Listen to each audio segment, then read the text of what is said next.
ملازمت کرنا بھی یہ بھی ایک جائز طریقہ ہے کمائی کا، لیکن ملازمت صحیح کام کے لیے کرو، حرام کام کی ملازمت جائز نہیں ہے۔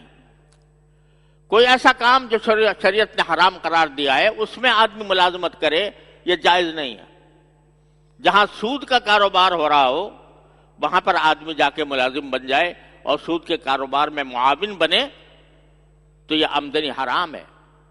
ناجائز ہے۔ یا ملازمت کرے اور ملازمت کا حق ادا نہ کرے،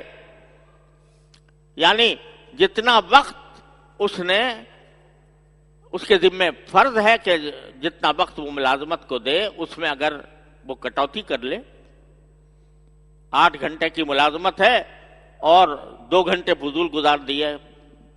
تاخیر سے پہنچا یا آخر میں جا کر جلدی اٹھ کے چلا گیا، جتنا وقت دینا چاہیے تھا وہ اتنا وقت نہیں دیا،